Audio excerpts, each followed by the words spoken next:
माननीय अध्यक्ष महोदय, विधानसभा उपाध्यक्ष के नाते आज सर्वसम्मति से यहाँ पर हमारे मित्र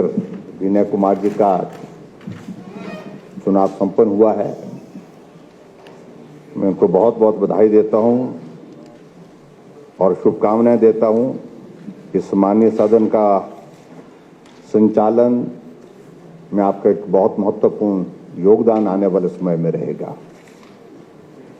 और अध्यक्ष महोदय, आपको भी एक साथी मिल गए,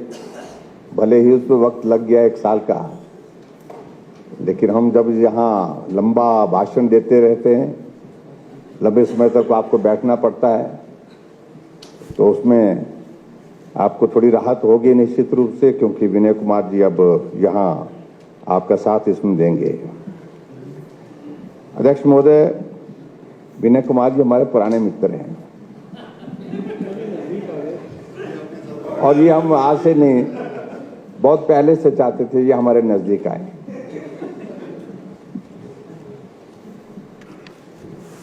और ये भी हार्दिक इच्छा थी, हम चाहते थे कि जहां ये लगातार तीसरी बार जीत करके हिमाचल प्रदेश की विधानसभा में पहुंचे हैं, हम उम्मीद कुछ और कर रहे थे अब की बार, लेकिन वो हालात परिस्थितियां मुझे मालूम नहीं, कुछ अलग तरह की रही होंगी वहां पर, कुछ तो मजबूरियां रही। ऐसे बोलते हैं कुछ नहीं, वो कुछ तो मजबूरियां रही होंगी। यूं कोई बेवफा, तो ऐसे उन सारी चीजों में मैं जाना भी नहीं चाहता हूं, लेकिन मैं इतना जरूर कहना चाहता हूं कि विनय कुमार जी को हम वर्षों से जानते हैं और इनको ही नहीं, इनके पिताजी इस माननीय सदन में बहुत लंबे समय तक रहे। 6 बार वो विधायक थे। हमारा सही मायने में पड़ोसी होने के नाते उनके साथ बहुत पुराना एक नाता रहा है और बहुत सज्जन व्यक्ति थे, सरल स्वभाव के थे और बहुत सारी चीज़ें जो है वो विनय कुमार जी को उनकी विरासत में मिली है। और इनका विधानसभा क्षेत्र से आप तीसरी बार जीत करके आए। हमने प्रयत्न किया रोकने का, लेकिन नहीं रुके। लेकिन उसके बावजूद लोकतंत्र की एक खूबसूरती यही है कि जब दौर आता है, चुनाव का दौर आता है, तो उसमें हम अपनी अपनी ताकत लगाते हैं। लेकिन निश्चित रूप से आज के इस दौर में इस बात को मैं कह सकता हूं कि लगातार किसी विधानसभा से जीतना सरल काम नहीं है, कठिन काम है। पहले के दौर ऐसे होते थे, उस दौर में लोग लंबे समय तक चुनाव जीतते रहते थे, लेकिन अब आज के इस दौर में अगर आप काम करेंगे, परफॉर्म करेंगे, लोगों की आकांक्षाओं पर खरे उतरेंगे, तो तभी ही जितना संभव हो पाता है। तो इसलिए इस बात को ध्यान में रखते हुए सरकार ने निर्णय किया कि इनको दायित्व दिया जाए और इस दायित्व का निर्वहन मुझे पूरा भरोसा है कि आप बहुत बेहतर ढंग से करेंगे।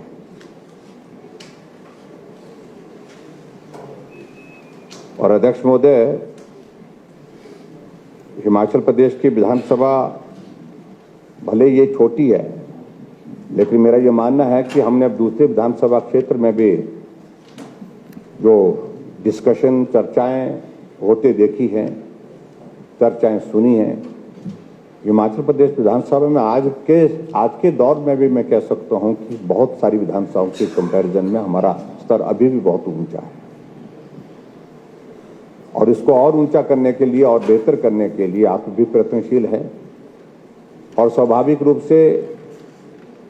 अब उपाध्यक्ष के नाते विनय कुमार जी के ऊपर भी जो दायित्व है उसमें आप दोनों का योगदान रहेगा, ऐसा मेरा मानना है।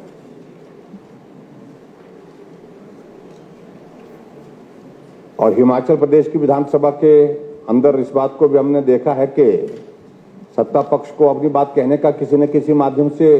अवसर प्राप्त होता रहता है, लेकिन विपक्ष को मौका मिले, ये बहुत ज्यादा बहुत कुछ जो है वो अध्यक्ष और उपाध्यक्ष के हाथ में होता है। और हम इस बात को भी देख रहे हैं कि उस दिशा में आपकी ओर से ईमानदार प्रयत्न हुए हैं और वही ईमानदार प्रयत्न हम विनय जी से भी चाहते हैं। आपको सबसे सरकार वाले तो सत्ता वाले तो बोलते ही रहेंगे, जहां बोलने का होगा तो वो बोलेंगे, वो सरकार है। लेकिन विपक्ष को बोलने का अवसर जब विधानसभा के अंदर आता है वो हमारे लिए बहुत महत्वपूर्ण होता है और जब महत्वपूर्ण होता है तो हमें मौका बोलने का हो, ठीक प्रकार से हो